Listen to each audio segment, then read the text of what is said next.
on va recevoir quelqu'un que vous connaissez bien. C'est Roselyne Bachelot. Vous la connaissez bien, Roselyne Bachelot. Roselyne. Après un passage... parce qu'elle a fait comme vous, elle a quitté les Républicains. Exactement, elle a quitté les Républicains pour devenir macroniste. Elle était ministre des Vestiaires. Voici Roselyne Bachelot.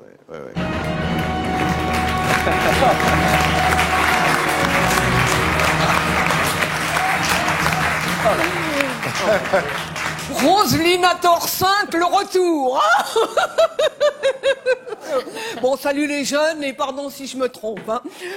Bon, rappelez-moi mon petit Jérôme, on est sur quelle chaîne là? On est sur Paris Première là. Paris Première, c'est ça, oui. Bon, j'avoue que je m'y perds un peu à force de donner mon avis sur tout et n'importe quoi, sur tous les plateaux, je finis par être en surchauffe. Alors, vous savez, bon, il est en forme, il a un petit peu pris. J'ai un peu. Voilà, oui. Ça va? Je profite, oui. Et alors, vous, ça va bien? Alors, tu sais que je connais très bien, je me souviens très bien de votre invité. Carl Olive. Ah oui, parce que, quand je suis arrivée, je vous raconte l'histoire, à la cérémonie d'investiture d'Emmanuel Macron, la deuxième, avec mon ensemble vert. Vert, pas vert olive, mais vert pomme. Oui, il s'en souvient, le petit coquin. Eh bien, Monsieur Olive a fait rire tout le monde en disant, tiens, voilà Elton jaune. C'est vrai. C'est vrai, hein, ça, il s'en souvient. Vous avez beaucoup de choses en commun avec Carl Olive. Oui, absolument. Nous faisons partie de la grande confrérie des retourneurs de veste qui ont quitté les LR pour devenir Macron compatibles. Enfin, ça se voit un petit peu moins pour Carl, parce que ses vestes sont moins voyantes que les miennes. Mais vous savez, retourner sa veste... c'est pas à la portée du premier venu, hein, c'est tout un art. Bon, je passerai sous silence le cas de ce brave Xavier Bertrand qui, après avoir retourné sa veste 2 fois, s'est rendu compte qu'il avait remis à l'endroit. Non, mais nous sommes les James Bond de la politique. Vous comprenez? Mais si on n'a pas l'étoffe d'un cascadeur, il faut avoir une bonne doublure, hein, de quelque partie qu'on soit tissu. Car notre idéal est ailleurs.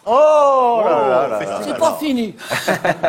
Admirez le style de M. Manuel Valls, c'est quand même le roi du traître à porter. Hein. Vous êtes d'accord avec moi, mon petit Carl? Non, il va pas répondre là, à mon avis.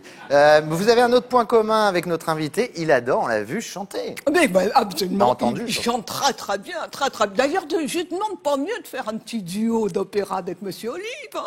On pourrait chanter du Gounod, hein. Gounod, 1818-1893.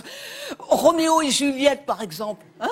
Ça serait bien. Il faudrait simplement renforcer le décor, parce que j'ai un peu pris ces derniers temps pour monter sur la balcon. Mais je connais aussi l'opéra comique, comme j'ai fait beaucoup de politique. Hein.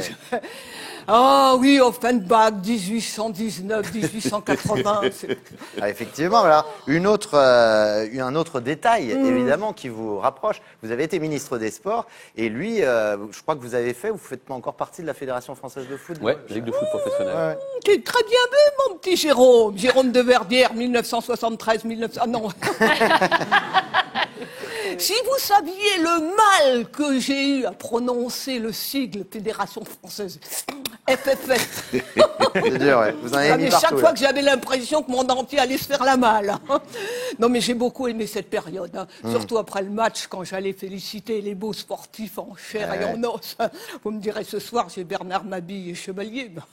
L'un est en chair, l'autre en os. Mais enfin bon, c'est pas... Enfin. Incontestablement, vous avez marqué les postes ministériels que vous avez occupés. Oui. Moi, j'ai plutôt l'impression de porter la schkoumoune. Hein, parce qu'en 2003, me voilà ministre de l'Environnement, paf, la canicule. J'ai oublié ça. 2009, ministre de la Santé, paf, la grippe porcine.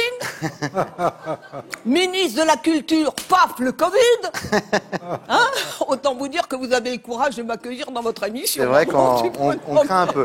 L'expérience prouve que les ministres de la Culture sont sur un siège éjectable. Oui, mais les ministres de la Culture, c'est comme les cartouches de couleur dans les imprimantes. On s'en sert presque pas, mais il faut les changer tout le temps. Vous pourriez être ministre de la Culture, d'ailleurs, vous aussi. Et vous avez des projets, à part vos engagements télévisuels? Mais j'ai toujours des projets, moi. Des projets. Alors maintenant, je me verrais bien aux affaires étrangères, M. Maillot. Tiens. Oui. J'ai un doctorat en pharmacie. Et ça aide à la diplomatie. Mais non, mais j'ai fait des recherches. Le ministre des Affaires étrangères d'Oust-Blazy était cardiologue, son successeur Bernard Kouchner, gastro-entérologue. J'ai toutes mes chances. Ceci dit, j'ai toujours pensé que pour être nommé ministre, le mieux c'est d'être sexologue, quitte à prendre un branleur, autant que ce soit un professionnel. Bon, arrêtez, vous faites rougir Carl Olive. Oh, je fais rougir, Carl. Carl n'a pas rougi, Carl a bruni. Oh là là. Pas mal. Oh. C'est trop. Excusez-moi de faire des vannes à 2 balles, mais ça, c'est la faute de Laurent Ruquier. Ça. Chaque fois que dans les grosses têtes, je sors un calembour encore plus pourri que les siens, il me dit celui-là, gardez-le pour une autre émission. Bah, merci bien. Alors, je vous en mets de côté pour la prochaine fois. Bon, ça ira, merci. D'accord, mon petit. Allez. Merci beaucoup, Madame Bachelot. Je vous en prie. Roselyne Bachelot. Merci. Bonjour. Bisous les garçons. Laurent Brunel. Bisous.